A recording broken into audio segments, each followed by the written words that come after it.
My name's Adele Onyango and welcome to another episode of Legally Clueless. No, seriously, I have no clue what I'm doing, but I'm pretty sure I'm not the only one.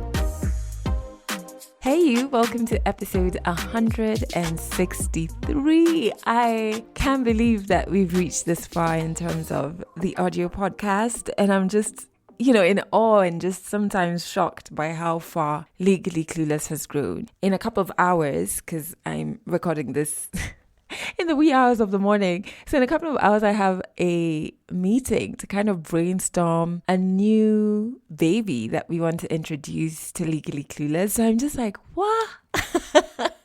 If you could go back to episode 1 and being in that moment and recording that episode and being so full of fear and just like paralyzed by it really, and then telling me then that this is where we'd be now, I would not have believed you. I don't know, take from that some fuel to start that which you're very scared of starting. You'd be surprised how far it would go. Anyway, back to this episode. If this is your first time listening to the podcast, welcome to the family. Really awesome having you here. Join our warm little corner of Instagram. We're at Legally Clueless Africa. We're also on TikTok. Really quickly growing there. It's like so weird. But we're at Legally Clueless Africa there as well. And check out our YouTube channel, which is Legally Clueless. We have 2 seasons of our video series. Season 3 coming really soon. And we also have our tour series out as well. So you can watch us tour Nairobi, Nakuru, Mombasa, Kisumu. Then we went to Paris. Then we went to Zimbabwe. And then we went to Dubai twice.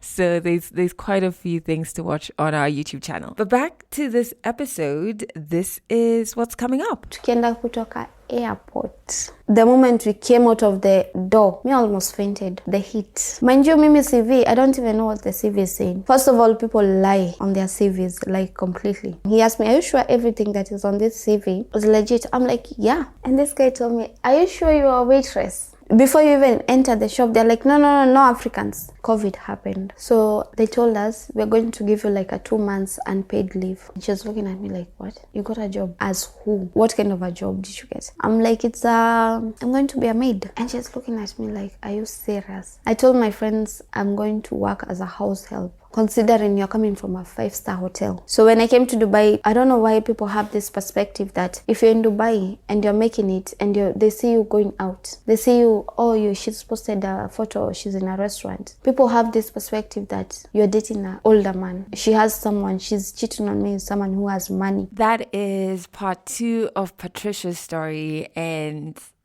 part 1 was in episode 162, where she really just took us through her hustling journey in Nairobi, and then she moves to Dubai, where her sister is. So that's what you're going to be hearing in a bit in this episode. Man, her story has a lot of humor, but where she is really just resilient and such a hustler. But that's coming up a little later. Let's jump into the song of the week. Yes, there's one in this episode.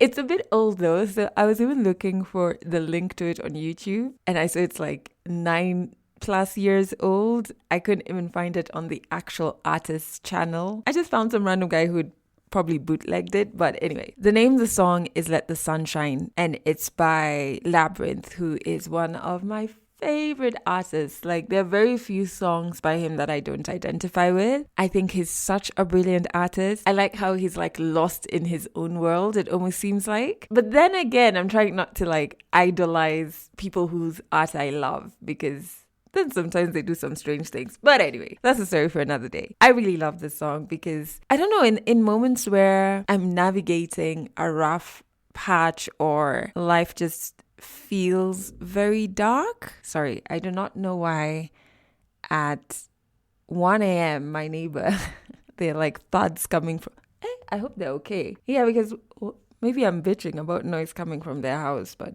anyway, I'll monitor. Back to this song. Yeah, so when I'm navigating like some very tough moments, I feel lifted when I listen to this song and almost like reminded that there's always some bit of sunshine or like light coming in from somewhere. I do this thing where if I'm going through a dark patch, I focus on only the negative. Like, that's my default. And I'm trying to learn how to restructure and be like, yes, certain things are not going right, but certain things are going really well. You know what I mean? So don't just focus on the bad and get lost in it. And this song helps pull me out.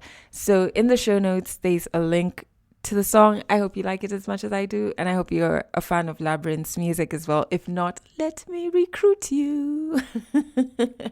Okay, so I wanted to share a couple of things that have randomly popped into some of my therapy sessions. First and foremost, every time I go currently I have 2 therapists. So anytime I speak to them, I'm just like rejuvenated, and then I get really angry with my country for not making therapy accessible to people. Because I genuinely don't think I would be here right now in this moment if it wasn't for the 2 of them. The perspectives I get, the lack of judgment, having somebody have a bird's eye view of what you're going through. One of my therapists does a lot of self-disclosures, so sometimes I think I'm the only one who's ever gone through a particular thing, and then she tells me something she navigated in her life that's similar, etc. And I'm just like, oh, you too?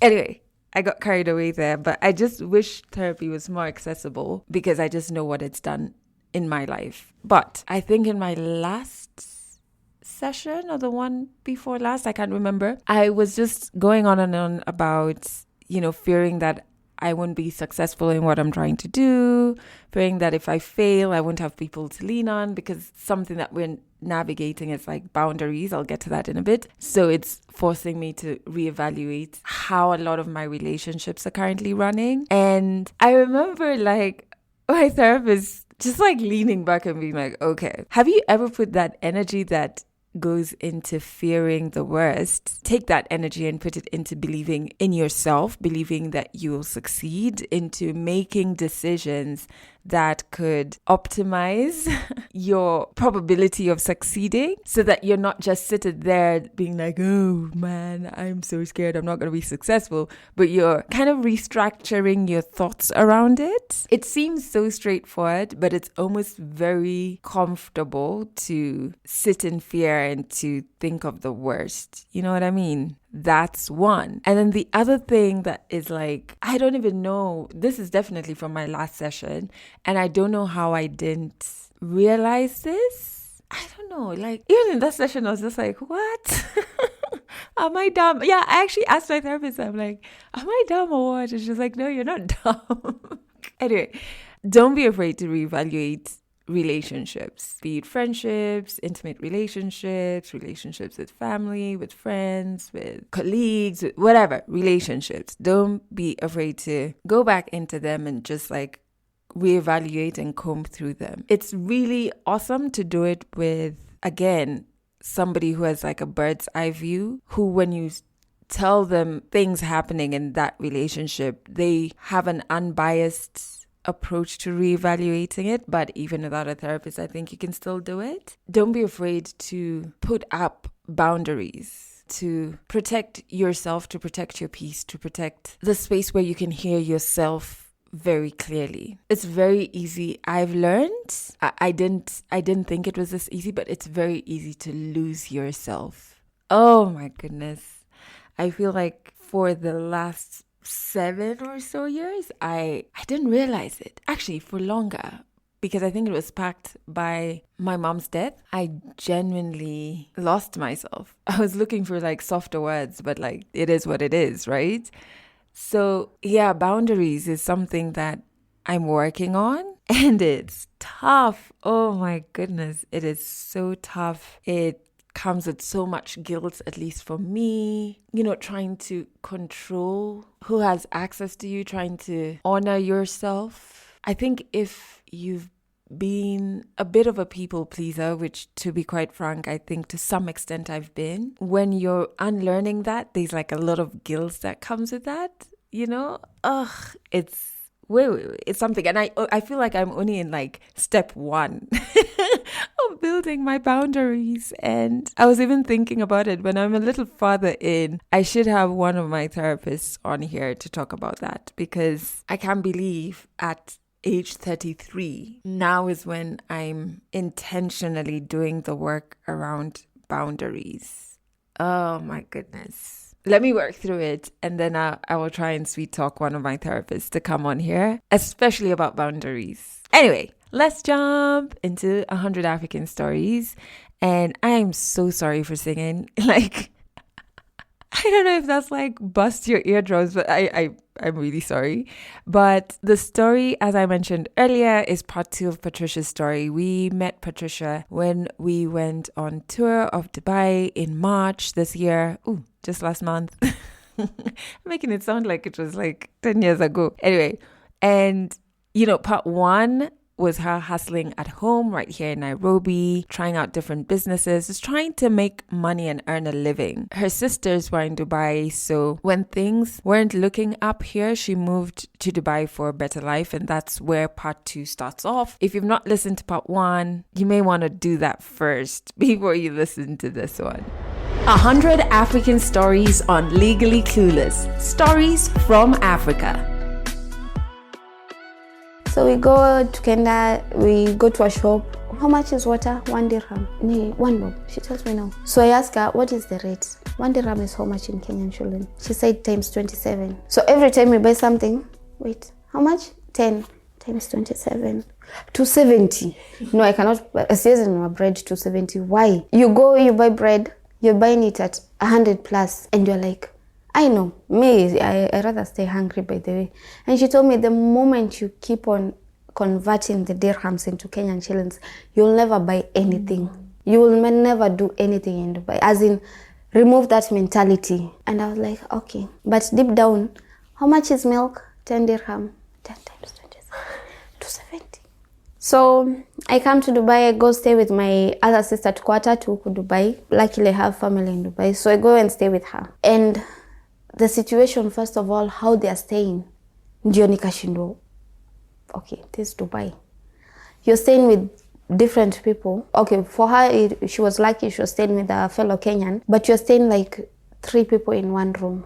It was like a studio apartment. And I was like, okay. Kitanda ilikuwa ni the deckers, and you have to cover your bed, but which was not necessary, but for them, just for privacy. And I was like, so this is the life that people envy in Dubai. And then kidogo, when I saw she's coming from work, she was doing 3 to 12 shift, and Anafika home like 1 a.m. And then around 7, she's awake.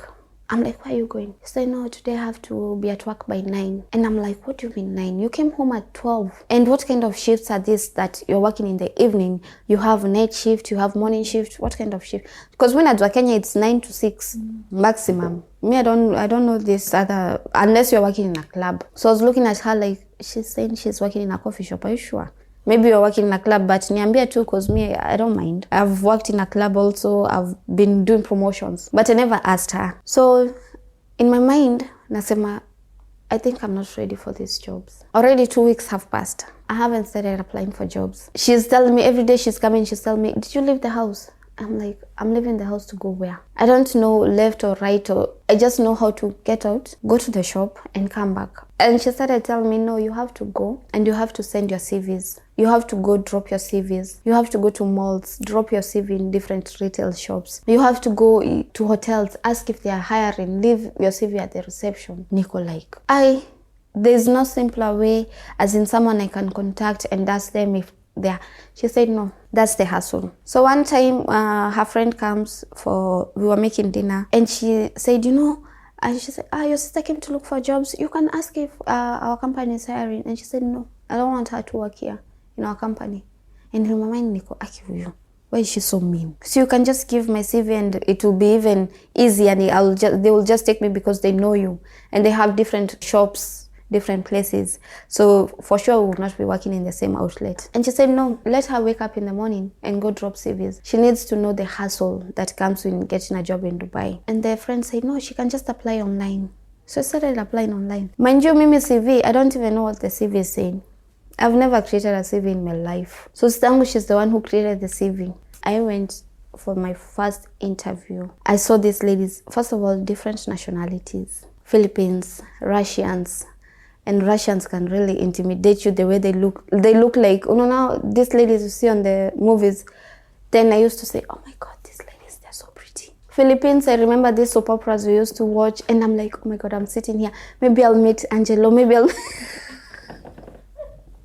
So I pushed myself. I used to wake up every day, go drop my CVs. The first few weeks, days, it was not easy because you're not getting any interviews, invitations.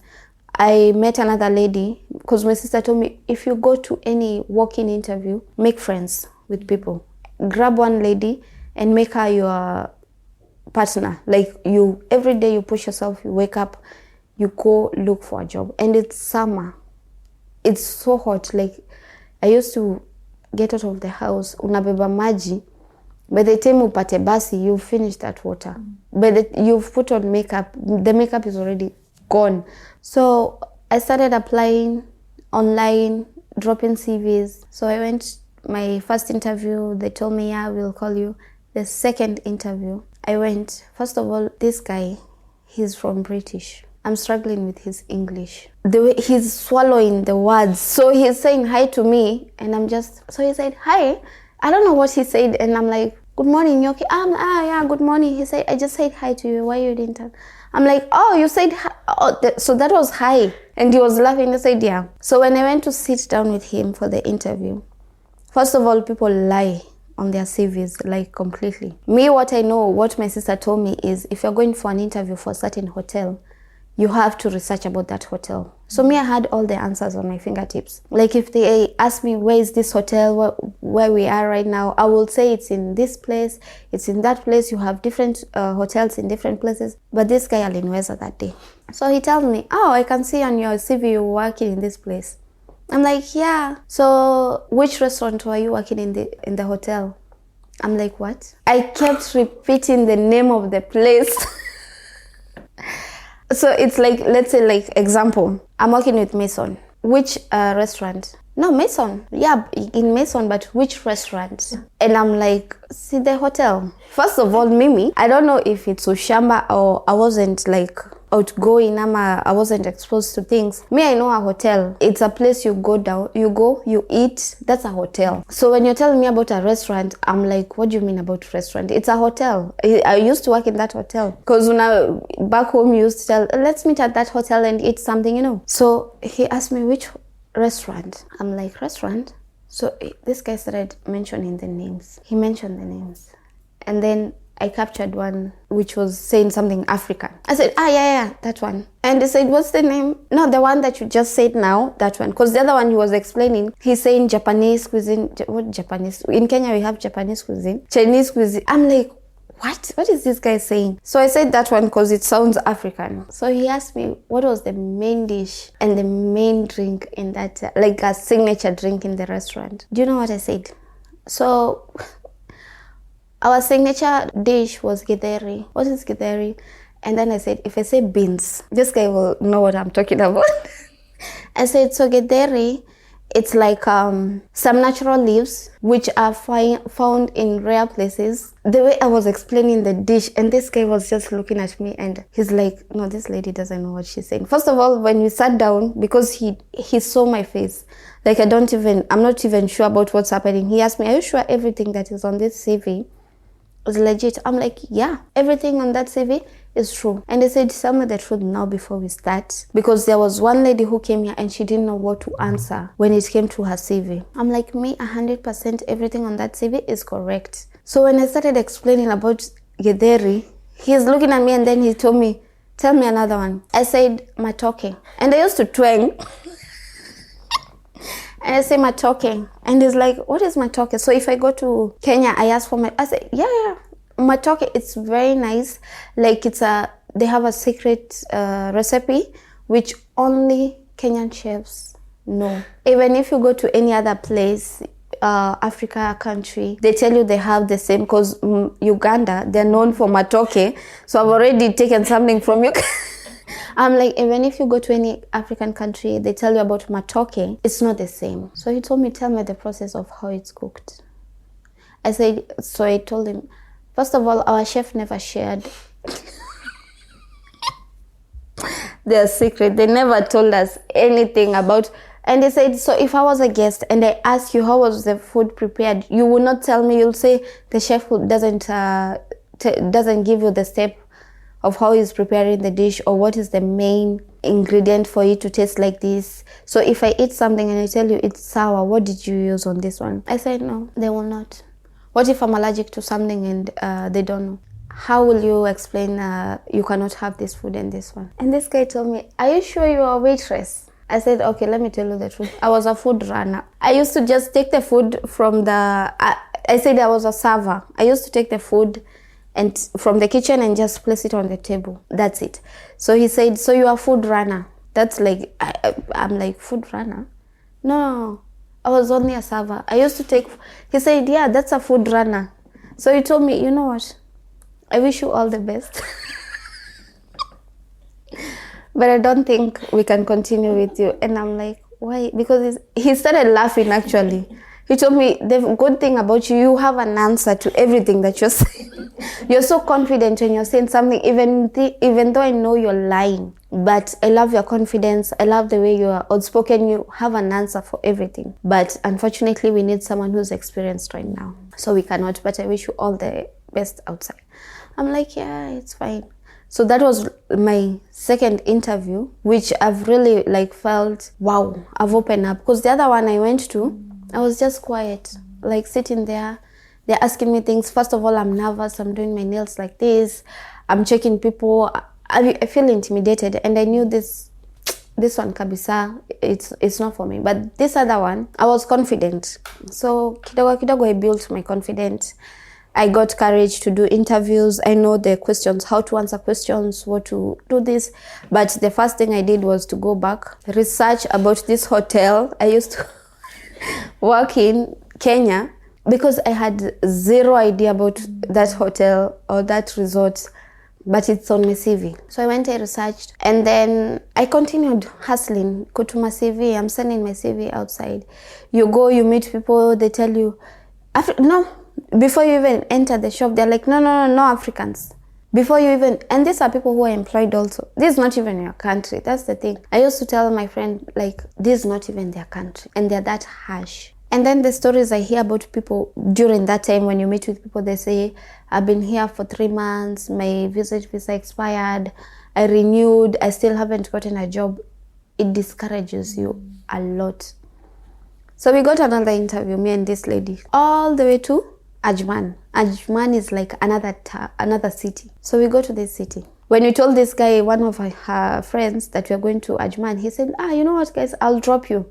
So it was like a 45 minutes drive. So I went for the interview. They didn't ask me anything. They just said, okay, come with us. The way we are walking into that office where they're doing the interview, it's like a hall, like a hallway. It's like they're taking me to a room. In my mind, I'm like, bas, this is how you hear someone went to Arab countries and they got kidnapped. Nimeenda kuliwa.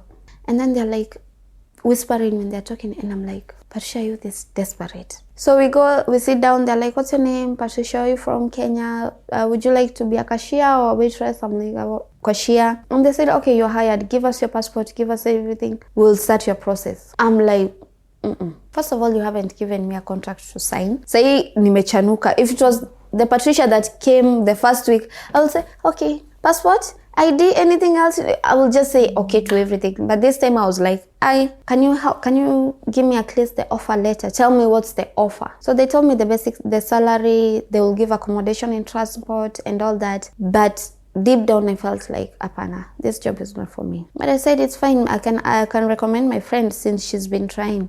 But this lady, I wish I know where she went to. So we used to go with this lady for interviews. She never knew what she's going to apply for. Tumeenda interview and she's sitting there. Which positions do you have? Waitress? Okay. So she opens her bag. She removes like 10 CVs. Bartender, cashier. Which position again? Waitress. Okay. Waitress. So I said, you know what? Let me help this lady. She was never, She used to make me feel like niko home. Nothing is serious. So I recommended her. Me, I didn't take that job, but because first of all, coming back, I told them, just give me your offer letter. I'll go home and think about it. So when we were going back home, it was like a 2 hours drive. And I'm like, there's no way I'm working in this place. If I have to go and see my sister, I have to go like 1 hour and a half, because you're coming from one bus to another bus. We cannot even take taxi because that time we don't even have money to pay taxi. We are not even employed. My sister used to give me money for 1 week. Hiyo pesa ukimaliza sina pesa ingine. That's how she used to tell me. She was so strict with me. So we took a bus, 2 hours drive. And I'm like, no, this is too much. For a second, I was like, you know what? If I don't get a job, let me just go home. 1 week later, I got invited to an interview. So I go to this interview. They send the email they send with the picture of the building. And I remembered, this building is near Burj Khalifa. So I'll just come down from Dubai Mall and walk. I've done my makeup, dressed nicely. It's summer, with my water, my bag, Trishuka Metro, Tembea. I'm walking, I can see the building is there. So I'm walking, but I'm going the same, as in I'm going round. I feel like I'll just go home and cancel for this interview. I'm walking around, so I met one taxi driver. I'm like, excuse me, I want to go to this hotel, but I don't know how to go. I can see it's there, but Dubai, once you miss one exit, that's it. You have to go around, or you'll think, it's there, you walk in, but the roads that you'll find. So I took a taxi. So I go for the interview. First of all, I'm late. I'm like 30 minutes late. By the time I reach to the room where we are doing the interview, I'm sweating. I'm running out of breath. And the HR, she told me, just go freshen up and then come back. And then there's this one African lady, she came in, she was so pretty. The way she's walking, and I'm like, there's no way I'm getting this job. She come inside, the guy who's doing the interview, he's glued to her like, who is next? Me, I'm there like, I'm so nervous because this place looks bougie. I don't have experience. There's no way this place, they're going to hire me. So I'm sitting there, I'm like, I'm out of breath. I'm panicking. I don't know what to say. I think I took like 3 bottles of water within 15 minutes. After finishing the water, I need to go washroom. So I'm like this. And the HR is asking me, are you okay? Yeah. Because I don't want to go to the washroom and miss out to be next, because I want to just get over and done with this interview. So I'm sitting there like, and she asked me, this is your first time in Dubai? I'm like, I was so innocent, Yani. Already I feel I'm not even confident enough. Kenya, there's no way I will get a job. Sina experience, I don't have papers. People used to say, if you don't have papers, then you have to pay this money to get this job, or you do this to get this job. So I'm sitting there, and deep down I'm like, but sure, you know what? You need to get out of that mentality that you're not enough. You need to get out of that mentality that you're not worth it. You're worth it. You can make it. And this is your chance to shine. I went for that interview. For the first time, my English was flowing. Like my English is somehow, I have a lot to say, like ndani, inside my mind, inside my heart. I have a lot of things I want to say. I have a lot of stories I want to tell. But when it comes to English, I panic. I feel like I can't express myself well. Am I saying the right word? Am I saying the correct thing? But that time I went inside the interview, my English really flow. So he started asking me, how do you set up a table? I didn't even answer according to his question. And then he's asking about wines. Minajua, wine, it's only red and white. And champagne, I used to know it's a white wine. Yani, I was like a kamshamba somehow. I'm answering, and he's looking at me. And the way he's looking at me, Nina, feel, the more he's looking at me, I feel tensed. But I kept talking. They said, okay, you've passed the first round, so you have to wait to meet our general manager. This is the first time nimesikia that name, because the other ones, they tell us, okay, we'll call you. Immediately I text my sister, I said, we are waiting, I'm going to meet the GM. And she's like, you know what, that job is yours. You've already passed. We went to meet with the GM. She didn't even ask much questions. She asked, do you have family in Dubai? She was concerned, like, she's asking about me. This is a stranger who's asking about me. And we had a very nice conversation. I told her about my story back home. She's asking if I have a family back home, if I'm married, and if I'm this and that. We talked normally, like a friend. And I was so confident And I felt so good when I was going home because for once I've met someone out of the country who's honestly asking about me. Outside they just ask you, from where? Kenya? I have a friend from Nigeria, so we don't speak the same language. So I got the job eventually. First of all, uniform. There's no uniform that is fitting me. All the ladies' uniform, it's not fitting me. So they gave me what? The guy's uniform. So I'm wearing pants. It's tight. Like I had to squeeze into those pants. I'm wearing a shirt, I'm wearing a waistcoat, I have a tie. And I'm like, this is not the kind of job I was looking for. Because when I look at social media, I see my friends, they have this nice bun up. They have like a nice suit, skirts. They're standing on theirs. And I'm like, no, this is not the first time. They took me to in-room dining. In-room dining is, you're serving only in the rooms. So they tell me, set up the table to take to the room. I'm looking at the table. I'm looking at the setup, everything that is there. I have zero clue of what's happening on this table. They told me set up for forks. You have to put like a dessert fork, spoon, soup spoon, all that. Mi najua kijiko moja ndio. If you finish with this one, just if you have tissue around you, just wipe and then continue. Don't need to stress asijui soup, dessert spoon and all this. Yani the first day was so horrible. I just went to the washroom. I started crying. I was crying. I'm like, I cannot do this. And then they got me in heels. I'm wearing like a guy, and then I have heels on top of that. I'm fat. Yani nakani kama iyo suti imenikula. Yani I called my mom. I told her, unajua nini mom? I don't think I can continue with this job. She told me, no, you can continue. Just continue. Just do it. Push yourself. I met a Kenyan guy and I was so happy, like this guy will help me, he will guide me. So he guided me, but for the funny thing, one guy from Indonesia was the one who became like my mentor. He was telling me, do this, do that, don't do this, don't do that. The first experience was horrible. That's how I continued. I grew myself from a waitress up to now. Now I'm a receptionist. I'm shy, but at least I'm trying. When I was working in this job as a waitress, up until 2020, COVID happened. So they told us, we're going to give you like a 2 months unpaid leave. So we were like, okay, as long as I haven't lost my job, because it got so bad, people are losing jobs. I said, it's fine, I'll take the unpaid leave. In that period of time, I always tell people, when you're working, it doesn't matter what kind of job you're doing in Dubai or any other place. Just work hard, because you never know who's watching, who's looking at you. You never know who you're even going to meet. So that last day when you were packing things, putting things together to close up the restaurant, I got a call from our marketing manager, and she's like, Patricia, by any chance, do you know anyone who would like to work in a house? I have a cousin of mine. She has a kid and she's looking for someone who can be there for her because she'll be working from home. Immediately I said, yeah, I will do it. And she's like, cool, that's fine. I'll just give her your number and then she will call you. So I went home, I told my sister, so to call, we are having unpaid, but I already got a job. She's looking at me like, what? You got a job? As who? What kind of a job did you get? I'm like, I'm going to be a maid. And she's looking at me like, are you serious? I told my friends I'm going to work as a house help, considering you're coming from a 5-star hotel. So I meet this lady. She's super nice. And her kid was like 5 months. She's so nice. She looks worried. And immediately I just got a connection with her. And she's from Kenya. So I'm like, it's fine. She's from Kenya. We can understand each other. I don't think she will do something bad to me, like the stories you hear when people were working as housemaids. We had an agreement, me and her. And she was like, I'll be giving you 1 day off. You can be going home. I just need you to hold the baby when I'm on video calls because I'll be working from home.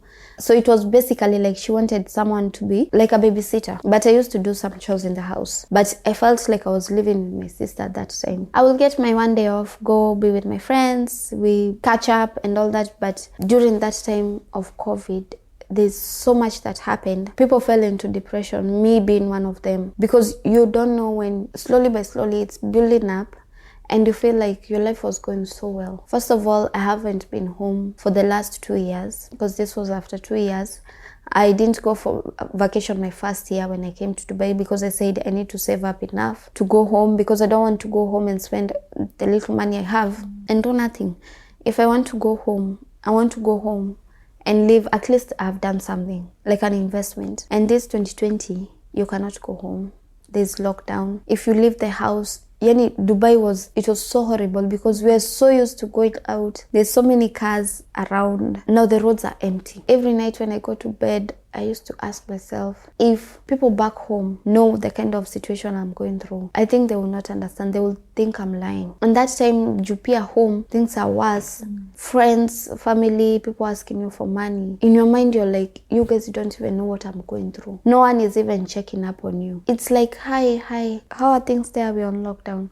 Okay, even here, there's so much going on. Can you send us money? But there's no single time someone will ask, how are you? How is work? How is everything? You can't even share your story because no one will understand. You tell people, now I'm working as a housemaid and I was having like a career. I was building a career out of this. And now I'm working in someone's house. And someone will just say, at least you have a job. It's like they make you feel like you're ungrateful, but you're not. So I, slowly by slowly, this lady, the one I was working with, she was encouraging me every day. She was like, but if you're tired, just put the baby down. I will assist you. It's like she was also trying to make me so comfortable because we both need each other at that particular moment. We became so close, but deep down, bado nasikia, this is not me. I'm not supposed to be here. It used to get me so frustrated to a point, when I'm going for my off day, I feel like I'm not going back. And it's not like she's bad. We are still so close with her. I saw the baby growing, her first crawl, her first tooth. So I felt like she gave me peace. Regardless all this that are going through in life, we have something that we're waking up every day. I see and I smile. I see a life growing, and in my mind I'm like, does this kid know what she's getting herself into? Why are you growing up so fast? Like, mbona unakuwa mkubwa? Adult life is so difficult. Why are you growing up? So kidogo around September, I started seeing my friends getting offers for jobs. Some of them wamepata job, they are going even for vacation. My job, first of all, they called me around April. Wakaniambia, I'm sorry Patricia, but we have to let you go. That's how I lost my job. And then with this lady, like 3 months later, they call me, they tell me, Patricia, we need to cancel your visa. Like 5 months, 6 months. They gave us time, by the way. Normally they cancel within 1 month, but this time they gave us like 6 months. They said we need to cancel your visa and we will cancel by tomorrow, so you need to travel in 2 days. I'm like, but I'm not ready. I'm not ready to go home. I started panicking. And this lady, she's like, no, Patricia, you can just take another visa. If you don't want to go home, you can stay. And on the other hand, I'm like, no, I really need to go home. So I quit from this job. I told her, just find someone else. But me, I have to go. I felt bad, but she was okay with it. She was like, you know what, this is your life. Yeah, if you need to really go home, just go home. If I also had a chance, I will go home. But I was hesitant, Juninona. Maybe there will be another lockdown. I will not be able to come back to Dubai. So I resigned from that job. I pack my bags. 4 days later, they haven't cancelled our visa. They're not telling us anything. So we continue staying. First of all, I don't have a job again. She already got someone else to take care of them. I can't go back. So I start applying jobs. I stayed first month, nothing. The second month, nothing. I got 0 interviews. And this lady, she calls me again. She's like, Patricia, would you like to come back? Yes, I will come back. She didn't even finish the sentence. The next day the same day I was there. After like 3 weeks, I got an interview. I got another interview. The moment I said yes to one interview, I started getting multiple interviews. So I took one job, which was in Dubai Mall. That job was at a sijui. Me with my 5-star experience, I'm taking it to a restaurant in the mall. So I see the guests, I'm talking to them, I'm engaging with them, I'm recommending foods. Now I'm an expert. Now I'm sitting them down, I'm following all the steps which you used to follow in the hotel. And this manager and this supervisor and waiters, they're like, why are you talking to the guests? Your work is to only take the guests and sit them down. Don't talk to any guests. Don't even say, just say good morning, good afternoon, and good evening, and go back to your desk. So you're standing 10 hours with 1 hour break. You're standing there like this. At Ukiona you just say good afternoon, this way please. It's like a machine, like a robot. And me, I'm not used. I was already used to being open. Already I'm out of my shell. So kidogo I said, no. And I desperately need this job, but no. I contacted one guest I met in when I was working in that hotel. I told him, I remember you saying you want a barista. He said, yeah, I want a barista. I'm opening my cafe on this day, blah, blah, blah. Did you find someone? I said, yeah, me. I'm always recommending myself. I was like, yeah, I will come. So he told me, no, you have to relocate to Ras Al Khaimah. Ras Al Khaimah is another city. And I was like, I will come. So I go to Ras Al Khaimah. They give me my small house, studio. The place is nowhere close to Dubai. As in Newco, the cities za kitambo hazija grow bado. But I was okay with it since I need a job. So when I was there, huko ndio sasa the main Arabs there. Huko ndio wako sasa. Yani wale wa local. I was in the mall shopping and one tiny baby comes and tells me, Tal, go. And I'm looking at the baby like, what? So the mom comes and tells me, no, she thinks you are her house girl. And she was disrespecting me and shouting. And the mom said, your madam? Where's your madam? And I'm like, what? Which madam? She said, you working? House? They can't even speak English. He's like, you work in house? I felt like, does she know I was working as a house girl? Why is she treating me like that? Nikaanza kuwa na yani, I went through a phase of up and down. Up until my GM, who gave me my first job in Dubai, I saw her posting a job.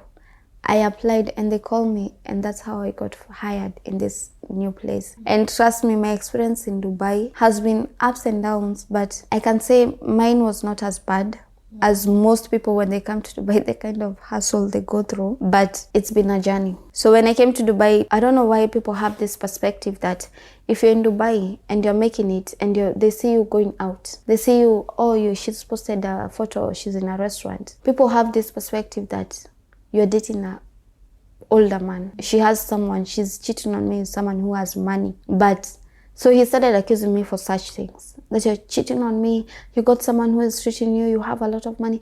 But I'm trying to explain to him, first of all, I don't have a social life. Because 24/7 you're working. Not like in Kenya, you're working but you still have your phone with you. Here, the moment you go on shift, and as a waitress, you cannot be on the floor with your phone. The moment you go on shift, you leave your phone in your locker. So the only time you'll hold your phone is when you're on break. And during break, maybe unakula, and they call you, Patricia, you have to come back, we're busy. You have 15 minutes. You don't even have time to reply your message. Up until now, there's some people, I lost so many friends back in Kenya because wanasema, alienda Dubai akapata marengo. But it's not. Yani, life is so difficult. You don't have a social life.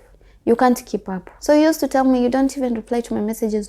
When you're off, you're telling me you're sleeping, and trust me, I'm sleeping. Like, umetoka kazi saa 8, unataka kuniambia you will not be sleeping until 5. Your body is tired already. And that time we used to have like 1 day off. At least for now, I can have 2 days off 1 week.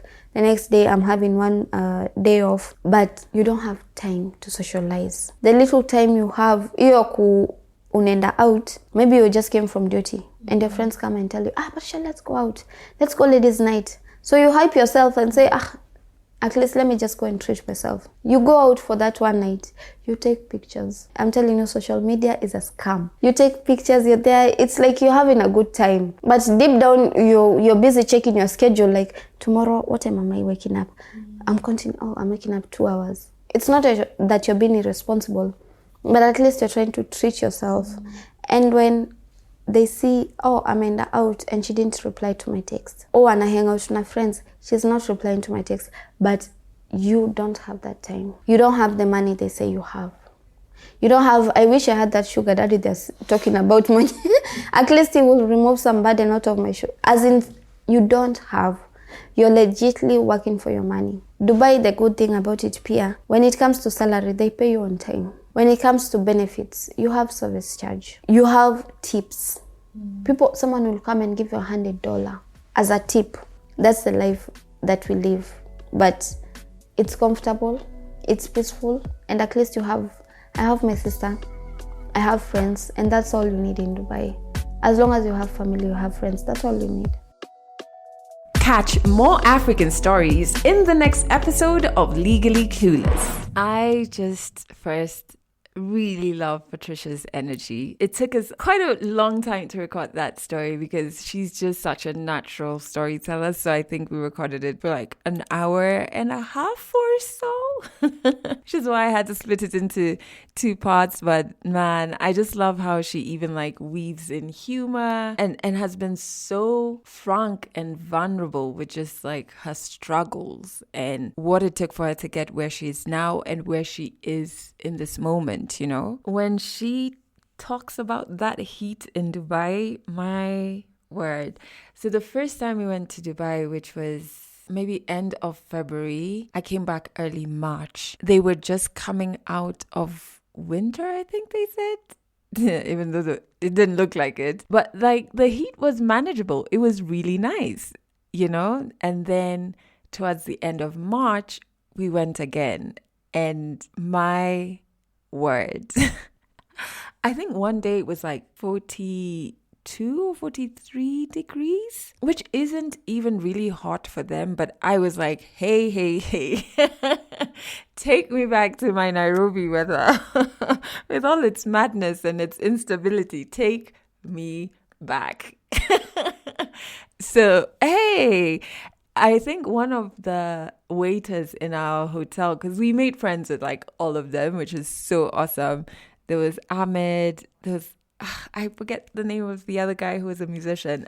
I'll remember it probably like after I put out the episode. Anyway, they were telling us about how it can get to like 50 degrees and how difficult it is to like walk from either the metro or the bus stop to where you're going. And I was just like, Ati 50, what? Then again, you're in a desert. So yeah, totally identified with when she was talking about the heat.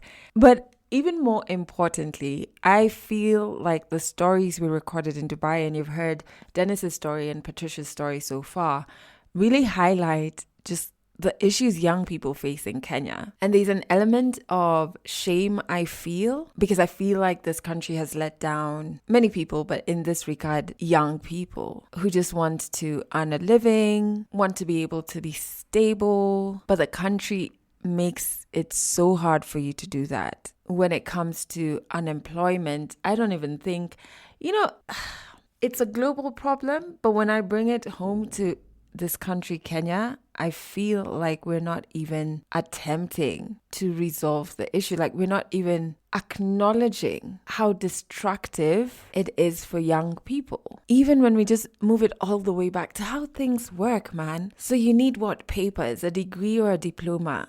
It's a privilege to have access to those things like tertiary education. It's a privilege. Oh my God, the system is crazy. It's a privilege to be able to access that. Yet for quite a few jobs, you need those particular papers. Okay, let's look at business, right? Because sometimes you hear a lot of leaders saying, oh, young people need to be part of like helping us solve unemployment by going into business and in that sense creating employment. It is so difficult to do business in this country.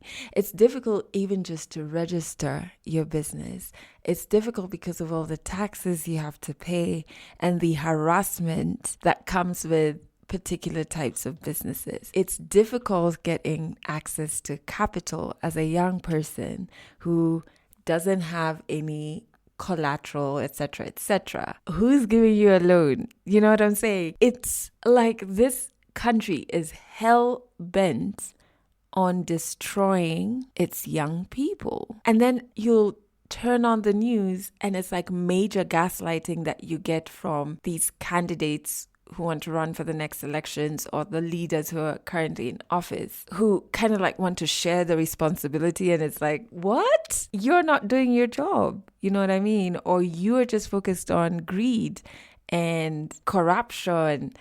It's, sorry to go on a rant, but it really pisses me off because then you have stories. I'm glad this is not the case for Dennis or Patricia, but you have seen those stories of young people who go to any UAE places and have to do jobs where they experience extreme maltreatment. And people ask, why are they still going?